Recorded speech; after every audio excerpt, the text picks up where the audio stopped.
Good evening, America, and welcome to tonight's edition of Just the News, the show where we skip the noise and get right to the facts. I'm John Solomon.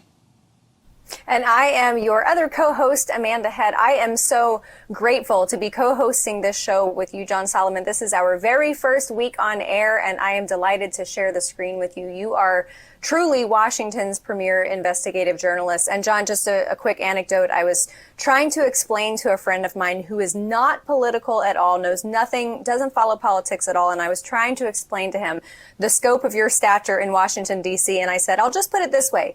When someone gets word that John Solomon is poking around about them, it's time for them to lawyer up. And he's like, oh, okay, I get it now. Oh. But I say that for many reasons. And chief among them, this week we have over and over reported on your explosive and exclusive stories here on air. Ukraine, the Biden family, the Trump impeachment trial, all of that is thanks to you, John.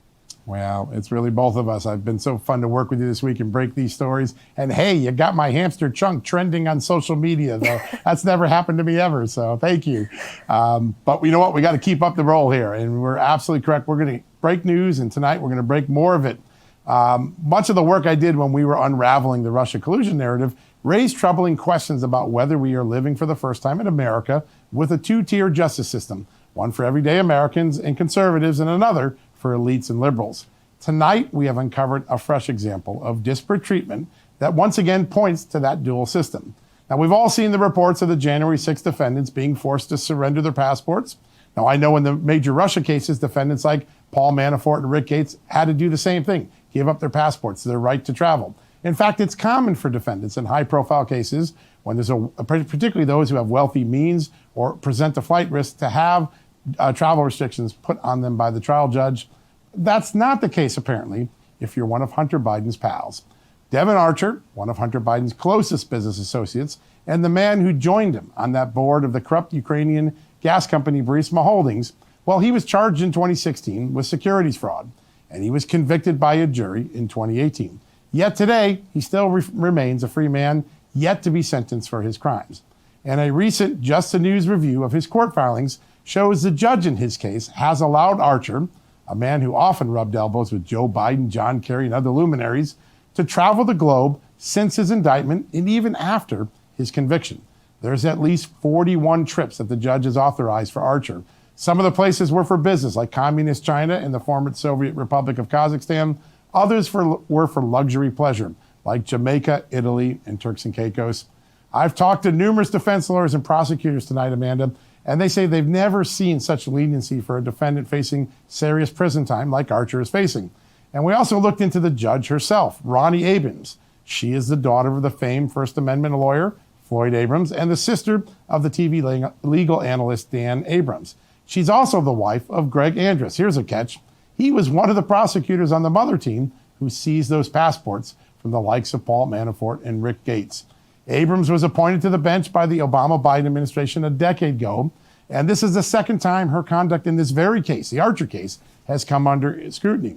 Just 2 years ago, she inexplicably vacated the jury's conviction for Devon Archer, though not his other co-defendants. A federal appeals court reinstated Archer's conviction last year, saying Judge Abrams had no basis for setting aside the guilty verdict. Amanda, when you hear all this, what are you thinking? Ooh, it makes my blood boil, John. And although this is breaking news and you all heard it here exclusively first, it really shouldn't hit any of us like a clothesline. This seems to me like a perpetual theme in Democrat politics. Devon Archer is traveling the globe, going to 40 plus countries, while Paul Manafort gets 3 hots and a cot. Devon Archer, former associate of Hunter Biden, defrauded a sub-tribe of the Sioux Native Americans for $60 million in bond sales. A tribe who, by the way, inhabits one of the poorest counties, if not the poorest county, in the entire United States. So Devon Archer, who is a part of Democrat Inc., the Bidens, the Clintons, the Obamas, all of those folks, Devon Archer defrauded these people. The party who says that they stand for uplifting oppressed communities, people who are suffering. This is who they are. This is who they are. And I don't feel even the slightest bit bad about saying it. But on that positive note, I am going to be the thorn between two literary roses and bring in our guest, Director of Research at the Government Accountability Project, Seamus BRUNER, who co-authored his latest book with my co-host, John Solomon. And we're going to get to that in a moment. But Seamus, I want to get your first reactions to this reporting. Yeah, it's just unbelievable. And congratulations to you both. Amanda, you are the rose between two investigative thorns. I should correct you on that. But congratulations to you both. I just remember when John was breaking these stories years and years ago, I would have to sit and wait for his next appearance on either Sean Hannity or his next piece in The Hill. And now he's got his own outlet and his own TV show exactly as it should be. And so we can just get constant Solomon breaking news bites at all times. So I love that. Today's news is shocking. It's not surprising, but it is shocking that Devon Archer was allowed to fly and leave the country dozens of times to places like Latvia. Why is he going to Latvia? That's a money laundering hotspot of which Hunter Biden has been in trouble. He was, congressional reports indicate he may have been suspected of money laundering. There are suspicious activity reports. So why on earth is Devon Archer allowed to fly outside the country as he awaits sentencing? And, he's been convicted. It's just really, really unbelievable stuff, but it's par for the course, to be honest, and very disappointing. Yeah, Seamus, you were one of the first people to bring Devon Archer to life. You and Peter Schweitzer in the book 2 or 3 years before I started my reporting first focused on this. And the more we learn about Hunter Biden, I know a lot of the storyline is, well, he had a drug problem. He's sympathetic. He lost his brother to cancer. But when you look at all the emails, all the stuff that you and I have looked at, he was a very calculating business guy. He was always looking to score a business deal wherever his father, the vice president at the time, Joe Biden, was going across the globe. Tell us what we've learned since the last time we wrote about it in our book. Yeah, well, that's right. And you remind me of an interesting point. If they say Hunter Biden had a drug problem and he lost his brother to cancer, what is Devon Archer's excuse? Because Devon Archer was right there with Hunter Biden in the thick of it. But neither of them are having a very good week or month for that matter. I mean, I don't even know that we have time to go through every single bombshell. I mean, you've got the New York Times suing for records. You've got Devon Archer's sentencing coming up.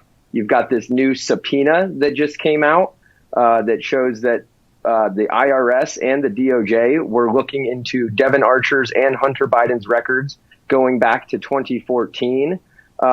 What's really shocking about all of this stuff is, John, how much comes from official records. I mean, you've got the FOIA requests that are coming back on Ukraine, showing shocking stuff in Ukraine about how the State Department under Obama and Biden had grave concerns about Hunter Biden undercutting their official anti-corruption message.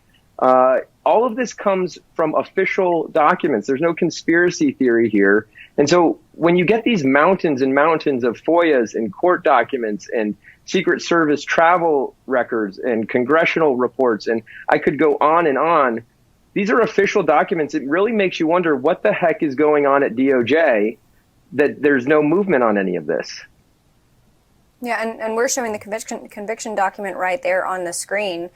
Devon Archer, whose firm Galantis has connections with at least 2 other members of the Biden family. I just don't understand how families like the Bidens, but in this case specifically Joe, Hunter, Jim, how do they evade law enforcement? It's always this close to them, but it doesn't touch them.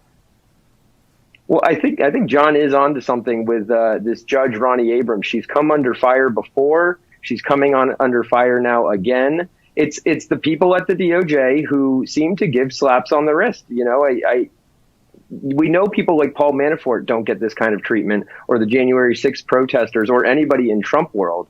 But it's time and time again, whether it's people at the Clinton campaign or Fusion GPS, or now completely surrounding the Bidens. Now, I will say a few of the guys do fall out of favor, and they do take the rap, basically. You've got Bevin Cooney, who went to jail. And really what it shows is Hunter Biden is completely surrounded by convicted criminals.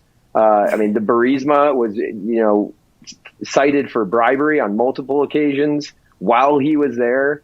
Devon Archer, of course, is convicted, though he hasn't been sentenced.